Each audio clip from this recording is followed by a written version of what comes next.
আসসালামু আলাইকুম ভিউয়ার্স, আল্লাহর অশেষ রহমতে আলহামদুলিল্লাহ সবাই ভালো আছেন। দেখেন, আর্মেনিয়ার বিষয়ে কিছু তথ্য বা বিস্তারিত কিছু কথা আপনাদের সাথে শেয়ার করব এই ভিডিওর মধ্যে। তো আশা করি ভিডিওটা প্রথম থেকে শেষ পর্যন্ত দেখবেন। যারা এই চ্যানেলের সাথে, ছোট্ট একটি চ্যানেলের সাথে আপনারা যুক্ত আছেন, সবাইকে অসংখ্য ধন্যবাদ এবং অন্তঃস্থল থেকে দোয়া এবং ভালোবাসা রইল। এবং যারা এই ভিডিওটা নতুন দেখবেন, অবশ্যই আমাদের চ্যানেলটি সাবস্ক্রাইব করবেন, কারণ আপনার সাবস্ক্রাইবের কারণে অবশ্যই আপনি উপকৃত হবেন, আপনি ক্ষতি হবে না। যখন যেই আপডেট ইউরোপের বিভিন্ন দেশগুলো সম্পর্কে আসে আপনাদের সাথে শেয়ার করার চেষ্টা করি। তো যাই হোক, মূল আলোচনায় আসি। আপনারা যারাই বলতেছেন যে ভাই আর্মেনিয়ার আসলে কাজের জন্য যেতে চাচ্ছি, বা আমি যে কোনো ভিসা নিয়ে আমি সেখানে পৌঁছবো, আসলে কতটুকু ভালো হবে এই বিষয়গুলো নিয়ে একটু কথা বলার জন্য। দেখেন, আর্মেনিয়া তেমন পরিস্থিতি তেমন একটা কিন্তু ভালো না। এখন আপনার কাছে হয়তো বা সেটা ভালো হতে পারে, বা অন্য কেউ আপনাকে ভালোভাবে ওই ধরনের যে আপনি অনেক কিছু করতে পারবেন, বা আপনি সেখানে গেলে আপনি ভালো কিছু করতে পারবেন, এই ধরনের কথাবার্তা বলে থাকতে পারে। কিন্তু না ভাই, আর্মেনিয়ার পরিস্থিতি তেমন একটা ভালো না। আর্মেনিয়ার যে লোকজন আছে, স্থানীয় যে লোকজন, তারা কিন্তু ইউরোপের বিভিন্ন দেশগুলোতে গিয়ে, মিডল ইস্টের বিভিন্ন দেশগুলোতে গিয়ে তারা কাজ করে। সো আর্মেনিয়া দেশটি আসলে কি কারণে আমরা এত সহজভাবে যাওয়ার জন্য চেষ্টা করতেছি, আবার অনেকেই কিন্তু ইউরোপে যাওয়ার জন্য এই আর্মেনিয়াকে ব্যবহার করা শুরু করছে। কিন্তু আপনি আর্মেনিয়াতে গেলেই যে ভালো কিছু আপনি পেয়ে যাবেন, ভালো কিছু আপনার হাতে চলে আসবে, বা আপনি সেখানে গেলেই আপনি সুখ স্বাচ্ছন্দ্যে আপনি মোটামুটি ভালো অঙ্কের একটি টাকা অ্যামাউন্ট পাবেন, যে কোনো কাজ করে আপনি ভালোভাবে চলতে পারবেন, সেটা কিন্তু না।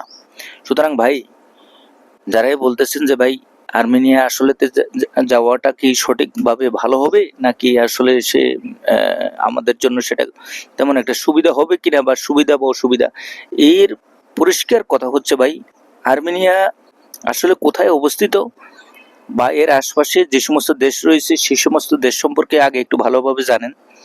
এবং আপনি এই দেশে গেলে আপনি ইউরোপে প্রবেশ করবেন, ভালো কথা।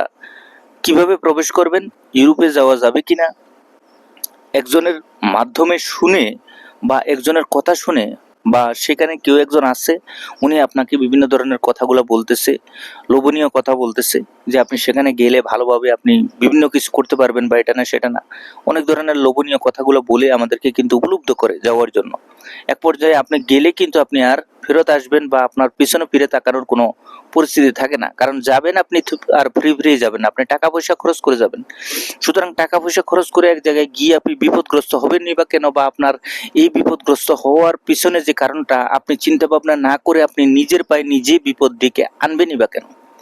এবং এর আগ মুহূর্তেই কিন্তু আপনাকে বিচার করতে হবে যে আসলে আমি যে এই পথে যাচ্ছি, এই দেশে যাচ্ছি, আমার জীবনটাকে আমি যে এই দেশে আমি যাওয়ার জন্য প্রস্তুতি নিচ্ছি, সেটা আসলে আমার জন্য আদৌ কি ভালো বা মন্দ হবে, সে বিষয়ে আপনাকে পূর্ব প্রস্তুতি নিয়ে গেলে একটা পর্যায়ে কোনো ধরনের বিপদে হবেন।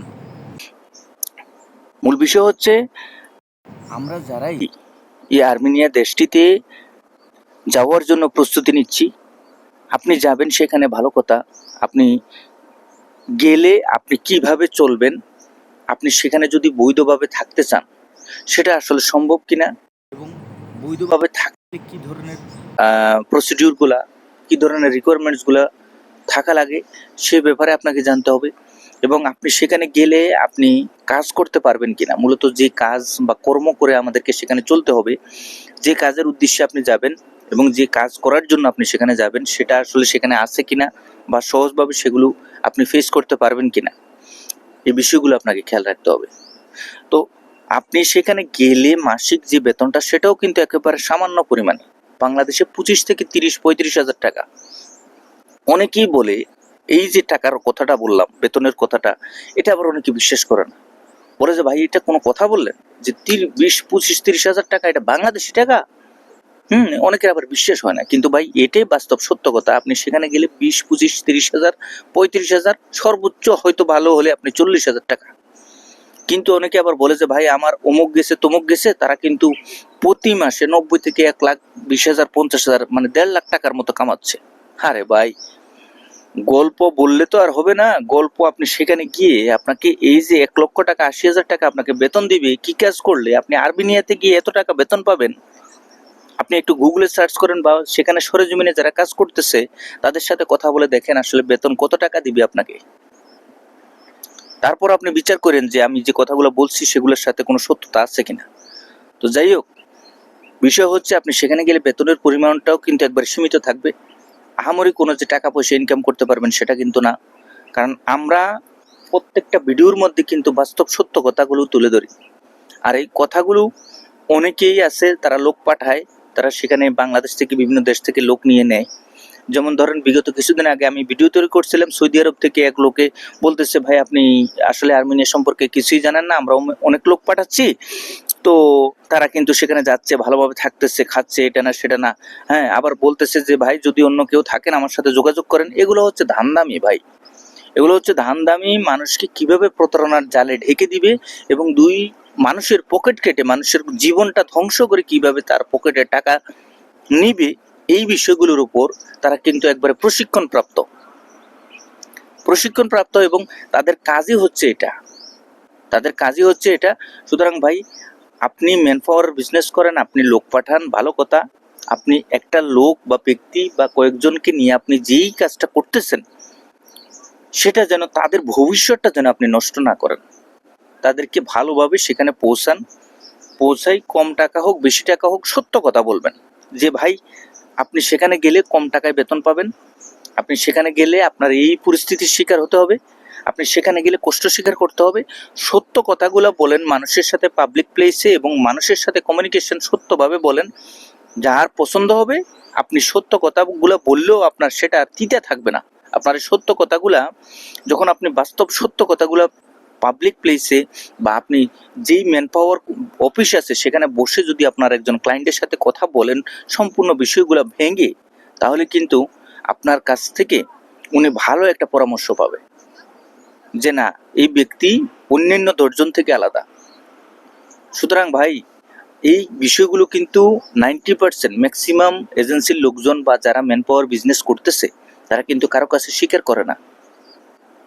শুধুমাত্র এই আর্মেনিয়া না, বিভিন্ন দেশ নিয়ে তারা কিন্তু এই বিষয়গুলো কিন্তু আমাদের কাছে হাইড করে রাখে। আর্মেনিয়াতে যেতে হলে আপনি খেয়াল রাখবেন সর্বপ্রথম যে বিষয়টা, সেটা আপনি বেতন পাবেন অল্প, আপনার থাকা খাওয়া মিলিয়ে আপনাকে নিজে বহন করতে হবে।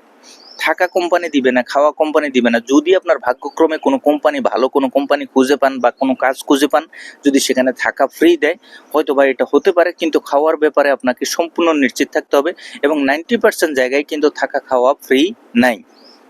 আর মূলত বিষয় হচ্ছে যে কাজগুলো আপনি করতে পারবেন, প্রত্যেকটা কাজই কিন্তু আছে, কনস্ট্রাকশন কাজ আছে, ফ্যাক্টরির কাজ আছে, রেস্টুরেন্ট ভিত্তিক কাজ আছে এবং টুরিস্ট স্পটগুলোতে ভালোভাবে কাজের চাহিদাগুলো আছে। তো যে সেখানে যাওয়ার পরবর্তী পর্যায়ে যে আপনি কাজ পেয়ে যাবেন তাও না, আপনাকে কাজ খুঁজে নিতে হবে। কাজ খুঁজে নিয়ে আপনাকে সেখানে কাজ করতে হবে এবং একটা পর্যায়ে একটা সময় পরে হয়তো বা 2 মাস লাগতে পারে, 3 মাস লাগতে পারে, 6 মাসও লাগতে পারে, একটা সময় পরে হয়তো বা আপনাকে দেশ থেকে টাকা নিয়েও চলতে হতে পারে। এ ধরনের পরিস্থিতিও আপনি পড়তে পারেন, অস্বাভাবিকের কিছু না। তো যাই হোক ভাই, আর্মেনিয়াতে যারা প্রস্তুতি নেবেন এই বিষয়গুলোর উপর বাস্তবসম্মত একটি অভিজ্ঞতা নিয়ে আপনারা সামনে অগ্রসর হবেন। আজকের ভিডিও পর্যন্ত। সবাই ভালো থাকবেন, সুস্থ থাকবেন। আগামীতে নতুন কোনো আপডেট নিয়ে খুব শীঘ্রই আপনাদের সামনে উপস্থিত হব। আল্লাহ হাফেজ।